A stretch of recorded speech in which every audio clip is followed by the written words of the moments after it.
A cada dia, sobretudo na televisão, os direitos dos cidadãos são violados de várias formas e quase que invariavelmente fica por isso mesmo. Não é de hoje que a jornalista e pesquisadora Suzana Varjão estuda os meios de comunicação e o resultado são trabalhos que dão o que pensar, trabalhos escritos. Ela veio ao Cidadania falar dessa pesquisa que realiza e dos caminhos que aponta para enfrentar esse problema, o problema da violação dos direitos dos cidadãos na mídia brasileira. Seja bem-vinda, Suzana. Muito obrigada, querido. Como você pensou primeiro esse trabalho? Você já sabia os programas de rádio e televisão que você iria pesquisar ou não tinha escolhido ainda? Que tipo de programa, que horário? Não, em verdade, nós fomos instados por diversas organizações do movimento social brasileiro e do Estado brasileiro também. Essas organizações, lideranças, enfim, estavam preocupadas com o nível de violações de direitos nesses programas, que, em verdade, para falar a verdade, antes de iniciar essa pesquisa, eu não me debruçava sobre eles, né? Em geral, creio, a sociedade brasileira evita esse tipo de programas. Pessoas, digamos assim, que têm mais acesso a uma quantidade razoável de códigos culturais, e nós estamos errados. Porque quando nós iniciamos, quando nós nos propusemos a coordenar essa pesquisa, as organizações que participam são, por exemplo, Artigo 19, o Intervoz Coletivo Brasil de Comunicação, o Ministério Público está conosco também, mas quando nós iniciamos, nós não tínhamos noção, em verdade, da gravidade desse fenômeno midiático, de quão impactante, em termos negativos, ele é para a sociedade brasileira. Você é muito cruel com a mídia brasileira. Eu assisti uma entrevista que você deu no ano passado, está inclusive nas mídias sociais, está no YouTube, em que você acusa a mídia de incitar a violência e, inclusive, de, através, sobretudo desses programas policiais, a incitar a justiça com as próprias mãos. Bom, como você chegou a escolher os programas ditos policiais que vão ir nesse horário do almoço, mais ou menos por esse horário? Eu posso me defender? Bom, na verdade, porque é bem relativo, né? Na verdade, a gente não propriamente acusa. Em verdade, eu defendo o jornalismo. Eu sou jornalista, eu honro e defendo a esfera jornalística. Eu tenho 27 prêmios de reportagem, para você ter uma noção, por defesa de direitos humanos na mídia, né? Mas quando a gente fala de mídia, é importantíssimo você colocar isso nesses termos. A gente pensa logo em jornalismo, a sociedade pensa em jornalismo, mas na verdade nós estamos tratando de um campo absolutamente diverso e que contém outros subcampos que não apenas o jornalismo. O jornalismo lida com fatos, ou pelo menos deveria lidar com fatos. E entretenimento ao contrário, né? Entretém para mascarar a realidade. Esse fenômeno, especificamente, ele está sim dentro da mídia, mas não propriamente dentro do jornalismo. Você acha que a mídia brasileira já inverteu? Esses programas que você aborda no seu estudo são todos programas que abordam sensacionalismo, violência. Você acha que inverteu, talvez, aquela coisa da mídia do jornalismo, tentar trazer aquilo que não é o cachorro mordendo o homem, mas o homem mordendo o cachorro, ou seja, é aquilo que atrai mais atenção, foi levado a um extremo tal que se tornou os fatos violentos, as distorções de fatos que não são do cotidiano, do entendimento, aqueles pacíficos, eventos pacíficos, enfim. Você acha que houve uma inversão de valores? Sim, não, na verdade houve, como você mesmo bem colocou, essa máxima do campo foi levada ao extremo, a ponto de estes programas, eles combaterem as regras do jornalismo. Essas produções, como disse, está dentro do campo da mídia, mas não dentro da esfera da imprensa. Elas estão sendo combatidas pelos profissionais de imprensa, elas têm tido um nível de recusa muito grande por parte de grande parcela, inclusive eu como jornalista, como essas produções estando dentro da esfera da imprensa, apesar de estas produções conterem profissionais de imprensa. Uma das coisas que nós observamos nessa pesquisa é exatamente o combate aos parâmetros que regem a imprensa, por parte, principalmente, dos apresentadores dos programas. A gente percebe, a gente quantificou, inclusive, isso em certa medida, a gente percebe que os jornalistas em si, os repórteres, eles tentam seguir as regras do bom jornalismo, afastando-se da acusação, respeitando a presunção de inocência, chamando de suspeito e não dizendo que aquela pessoa já é a autora de determinado delito, o afastamento devido, como rege a nossa profissão, das fontes de informação, que nesse caso é quase que exclusivamente a esfera policial. Enfim, há uma luta e uma recusa para que, em relação a esses programas fazerem parte da esfera da imprensa. Eles são considerados, sim, como parte da mídia, mas são considerados mais como entretenimento. Entretenimento de horror, mas entretenimento. Você escolheu várias capitais e várias rádios e emissoras de TV do país. Qual foi o critério para você escolher esse tipo de programa? Programa policial, programa de, entre aspas, de variedades que tenham coisas bizarras e grosseiras? Olha, o nosso critério foram aqueles programas, aquelas emissoras, aqueles grupos que desenvolviam este produto específico, este modelo específico, que são chamados, aspas, policialísticos. Esse foi o nosso critério e nas 10 capitais brasileiras, as próprias organizações escolheram aqueles que tinham mais repercussão. Por quê? Porque o nível de discursos é extremamente violador de direito e estamos aqui na Casa de Lei, da lei, né? Precisamos frisar isto, porque esses programas, eles não desrespeitam apenas direitos humanos. Eles conseguiram, em apenas 30 dias, para você ter uma noção da gravidade do fenômeno, promover 4.500 violações de direitos. Essas 4.500 violações de direitos, são 9 tipos de violações de direitos, elas ocorreram a partir da infração a mais de 17 mil normas. Normas incluindo leis brasileiras, como a Constituição Federal, acordos multilaterais, como a Convenção Americana sobre Direitos Humanos, e normas também autorregulatórias, como o nosso Código de Ética dos Jornalistas Brasileiros, que é excelente, mas é solenemente combatido. E digo assim, ele não é apenas desrespeitado, ele é combatido.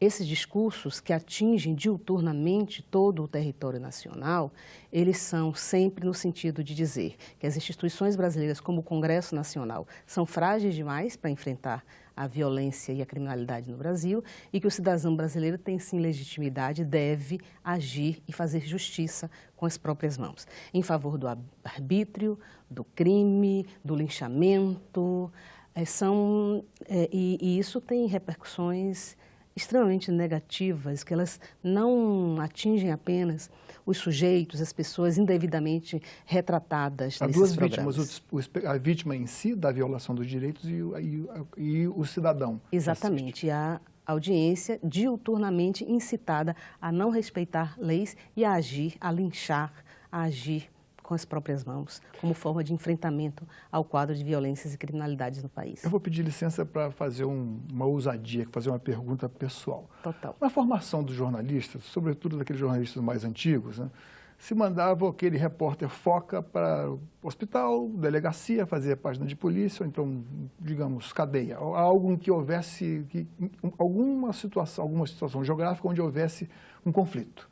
Você não acha também que deriva da formação do jornalismo essa distorção? Eu não tenho nenhuma dúvida que isso, a gente nunca tem, em relação a um fenômeno complexo como esse, uma única causa. Mas, com certeza, vou usar aqui as palavras do presidente da Federação Nacional dos Jornalistas, que nos ajudou a promover esse debate aí inserido no 3º volume, em que ele diz que é preciso retomar o jornalismo para os jornalistas. Defendemos, sim, o diploma porque ele significa, no mínimo, a discussão de uma certa ética. E isso faz falta. Como você bem disse, essa área que trata de dores extremadas, né, das pessoas, ela sempre foi muito maltratada. Eu tenho uma publicação chamada Micropoderes e Macroviolências, em que a gente analisa isso nos impressos. Agora a gente está dedicada a analisar esse fenômeno, que é muitíssimo mais grave, tem características próprias, né, muito mais grave do que o dos impressos, mas nos impressos a gente conseguiu identificar, sim, esse costume que não faz bem ao jornalismo, não faz bem à sociedade brasileira, de relegar ao último plano as narrativas, as produções midiáticas que tratam de violências e criminalidades. Bom, seu estudo foi realizado durante vários anos, né? E agora está sendo publicado o terceiro volume. Os dois primeiros foram dedicados ao planejamento, ou seja, a formação das pessoas, a informação das pessoas e o balizamento do que as pessoas que trabalharam nos diversos estados com você deveriam pesquisar, deveriam cotejar, reunir como dados, né? Durante todo esse trabalho, você também foi surpreendida, já que até pelo seu nível de informação, o seu nível intelectual, não era digamos assim, uma espectadora habitual desse tipo de programa. E pelo Brasil afora, você deve ter se deparado com coisas que lhe surpreenderam. Queria que você falasse dessa experiência. De fato, foi uma surpresa para mim. Não tínhamos noção, acho que a sociedade brasileira como um todo não tem noção do nível absolutamente impactante, negativamente impactante que essas produções têm. Foi uma surpresa para todos nós que participamos desse trabalho, para mim especificamente, que me dedico já há algum tempo, e me dedico inclusive a partir da observação. Eu sempre fui, a maior parte, na verdade, da minha vida profissional, eu fui editora de cultura, Jornal à Tarde de Salvador, Bahia. Foi uma guinada que eu dei exatamente por observar a partir da morte de uma colaboradora minha, sequestrada, violentada e assassinada, Maristela Bozes, a quem gostaria inclusive de dedicar essa minha trajetória, porque foi a morte dela que acabou fazendo com que eu observasse a construção das narrativas em absoluta consonância com o aparato policial, com todo respeito pelo aparato policial. Mas os jornalistas, os que se dizem jornalistas, eu me recuso a chamar essas pessoas que fazem esses programas de jornalistas, porque eles não estão fazendo jornalismo. Comecei a observar a partir de narrativas, sim, noticiosas, porque os impressos eles ainda fazem de um modo ruim, mas ainda fazem notícia que é muito diferente do que ocorre agora com os programas de rádio e TV. Então, eu comecei a observar, a partir daquela ocorrência violenta, de como era construída dessa forma absolutamente simbiótica as narrativas, como elas eram construídas. E distorcidas, né? E absolutamente distorcidas, violentas, simbolicamente, e que têm impactado, com certeza, o quadro que a gente considera como real de violências e criminalidades. Com a pulverização da informação, quer dizer, hoje mesmo a pessoa mais simples, que está lá no interior do país, não é um mero espectador de um ou dois canais de TV. Hoje ele tem, quase todo mundo tem celular, talvez não o smartphone, mas quase todo mundo se informa de outras formas. E até mesmo naquelas lan houses pode chegar à internet e se informar de outras coisas. Se por um lado vem muita informação falsa também, isso também dá ao cidadão a oportunidade de que ainda numa situação desfavorável, de reagir a isso. A essas agressões, essa colocação indevida de situações dramáticas, a violação desses direitos, como você diz, no trabalho. Você acha que seria essa uma das formas de empoderar o cidadão para que ele possa reagir a isso? Com certeza, a tecnologia da informação, como diz Kreisberg, né, tecnologia não é boa nem ruim, também não é neutra. Então, se por um lado ela pode impactar negativamente, e há estudos dizendo que essas tecnologias elas ajudam a formar os chamados buracos negros, a fortalecê-los, negros não no sentido, é um termo um conceito de Manuel Castells, com o qual nem gosto, né, no sentido de... Mas, por outro lado, sim, e ajuda inclusive a estruturar a cidadania. Agora, em relação, você toca num ponto que é extremamente importante dessa reflexão, que é exatamente a questão da credibilidade. Se você vê numa rede social um jovem postar algo que chame de notícia, você sabe, você relativiza aquela notícia porque você sabe que é uma rede social. Mas se você vê num programa, como são os policialescos, afirmarem, por exemplo, que você cometeu um crime, e eles se dizem jornalísticos, você está pegando a credibilidade da imprensa e doando aquela narrativa. Pior ainda se essa notícia é veiculada no impresso e se a televisão veicula um trecho daquele jornal ali porque Porque é uma induz tendência, a maior exatamente, credibilidade. Né? é de reprodução, um meio de reproduzir o outro. E essa corrida para o fundo, ainda bem que os impressos, eles não estão seguindo tão à risca. Ainda continuam sendo noticiosos de muito baixa qualidade, a gente comparando com critérios jornalísticos. No caso desses policialescos, a gente não pode mais nem falar de critério de qualidade, porque não se pode falar em critério de qualidade quando você nega e combate o Código de Ética dos Jornalistas Brasileiros, quando você infringe mais de 17 mil vezes em apenas um mês leis. Leis são um instrumento de mediação social, para além do nosso campo, do campo da comunicação, que temos a nossa, digamos assim, deontologia, as nossas teorias. Para além disso, nós temos leis que nos regem, que nos regulam. Nós já somos regulados. Para que exerçamos a liberdade de expressão, a liberdade de imprensa em consonância com outros direitos, como, por exemplo, apenas para citar o respeito à presunção de inocência, que está em 3 normas, em 3 tipos que diga de normas. Que no seu trabalho foi violado 1.580 vezes. Exatamente, né? Exatamente. A presunção de inocência é uma das mais desrespeitadas, um dos mais desrespeitados direitos nesses programas. Tentando exemplificar, aquele repórter de porta de cadeia que vai lá e fica, seduzido pela luz das câmeras, o acusado, né, aquele que está sendo detido ali, resolve falar algo que o incrimine e depois a notícia toda prejudicial a ele, sem que tenha sido provada a culpa. Com certeza. Em geral, essas produções, elas são feitas exatamente como você diz, né? Ou na porta da cadeia ou nas delegacias. E está lá, a pessoa está custodiada, ou seja, ela sequer chegou a ser indiciada, ela não foi acusada ainda. Trata-se de um suspeito. E o perfil das pessoas que têm esses direitos violados, da presunção de inocência, por exemplo, são pessoas, em geral, negras e pobres, ou seja, que não têm poder simbólico para se defender. Mas ai da pessoa que seja branca ou rica, que se cair na delegacia também, essa então vai ser a manchete do dia também. Agora, é evidente que a desigualdade social está espelhada no comportamento, inclusive de quem leva esse caso, ou de quem se alia ao repórter, acho que nem chamaria assim. Uhum. Ou seja, há casos assim, de associação de repórteres e de agentes do aparato policial, que já resultaram até em anulação de crimes, de processos. Né? Agora, tem um perfil muito definido, viu? Os personagens, nós quantificamos também. Nós aplicamos também um questionário para entendermos o contexto em que aquelas violações eram cometidas. E a quase totalidade das pessoas representadas nestas produções, não estou falando da mídia como um todo, tampouco da esfera jornalística, muito menos, na verdade, da esfera jornalística. São esses programas, essas produções. A maioria absoluta é composta por pessoas negras e pobres.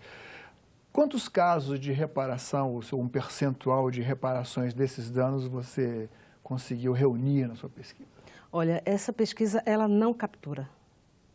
É muito raro, mas muito raro mesmo, você observar... Como já imaginava. A observância, né, do direito de resposta, por exemplo. Que nem sempre, às vezes, é suficiente, quer dizer, quase nunca é. Quase nunca. O fenômeno da recepção é complicadíssimo. A gente estrutura um debate muito grande com especialistas nesse terceiro volume e o impacto que causa na vida daquela pessoa é irreversível. Do ponto de vista legal, o que você sugeriria que fosse feito? Olha, eu acho que a sociedade brasileira, e eu estou, como disse, na Casa da Lei, e a Casa da Lei precisa perguntar se pode. Se somos nós, comunicadores, semideuses, e que nós nos dedicamos a fiscalizar as esferas da sociedade brasileira, incluindo o legislativo, e se somente nós não precisamos cumprir leis. Porque, como disse, são 17 mil normas, 15 mil, mais de 15 mil, na verdade, das quais são leis brasileiras, são, para você ter uma noção, 11 leis brasileiras solenemente desrespeitadas e combatidas, e 7 acordos multilaterais, além de 3 instrumentos aí de autorregulação do nosso campo. Se as organizações com as quais você trabalhou são organizações não governamentais e governamentais também, se dispusessem em cada um dos estados ou das principais cidades um aparato jurídico, já existe de qualquer maneira o Ministério Público, mas um item específico para tratar desse tipo de violação, isso seria viável? Você toca numa perspectiva do debate muito importante. Nós realizamos essa pesquisa, ela é muito cara. A produção, e a gente não pode agir em relação a um campo complexo como o nosso a partir de achismo. A gente tem que fazê-lo a partir de uma palavra muito bem cuidada, ou seja, pesquisas profundas como essas, né? Isso não cabe a organizações do movimento social. O Estado brasileiro, ele precisa cuidar, porque, lhe digo com sinceridade, nós tomamos a noção de que se trata de uma questão de segurança nacional. Diuturnamente, as pessoas serem instadas a não respeitarem o Congresso. Há discursos, para você ter noção, do tipo, tem que ter pena de morte para o Congresso Nacional, tem que fechar o Congresso Nacional. É nesse tipo. Lei não presta para nada no Brasil. Você tem aqui, como cidadão, se defender, pegar uma arma e matar aquele bandido, aquele infrator, etc. Então, são programas, são produções impactantes que vêm provocando praticamente uma involução no nosso processo civilizatório. Nós, na antiguidade, a nossa forma principal de nos defender era a eliminação do outro pura e simples. Nós desistimos desse modelo e, trilhando o caminho da civilização, o caminho civilizatório, nós escolhemos a mediação das leis. Falta política, que é a arte do diálogo, nesse caso, então? Com certeza, falta política. Quando a política diálogo tem sido tão, digamos assim, tão acusada, a ela assim, nas costas da política são colocadas tantas... A política está acontecendo na política o mesmo que está acontecendo com o jornalismo neste momento. A política, a boa política, que na verdade é a política, não existe a má política, existe a política. Ela vem pagando uma conta que não é dela. Por mais, digamos assim, manifestações, isso, em nome desta política. Da mesma forma... Inclusive da própria mídia, que não informa. Mas isso não vem lá de trás do processo educativo? Lá de quando a gente aprendia com a professora, com os pais também. Esse tipo de fenômeno complexo, assim, a educação para isso, ele tem que se dar em todos os níveis. No nível doméstico, no nível informal da escola, mas nós, campo da comunicação midiática, e não apenas jornalismo, nós somos educadores também. Pensa numa criança e num adolescente ouvindo diuturnamente que ele tem que matar, que ele tem que violentar, a esfera policial sendo instada a ser violenta porque aquela pessoa que cometeu aquela infração merece morrer, merece ser assassinada, é legítimo que atire naquele grupamento que está sendo acusado desse ou daquele crime, dessa ou daquela infração. Quem patrocina esse tipo de programa no rádio, na televisão? Uma boa pergunta. Tá, eu vou um pouquinho mais, se você me permitir, porque essa última pergunta, o tempo está acabando. Tá. Quem patrocina quer vender alguma coisa. Né?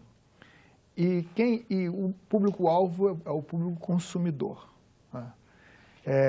Será que o consumo, o incentivo, o excesso do consumismo não também está induzindo de alguma forma a violência, ainda que de forma indireta nesse caso? Eu acho que tem pertinência, sim, a sua pergunta.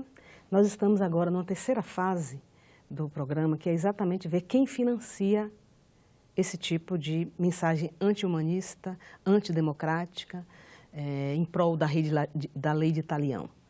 Estamos ainda, a pesquisa está em andamento, quiçá aí vai surgir um quarto volume da publicação.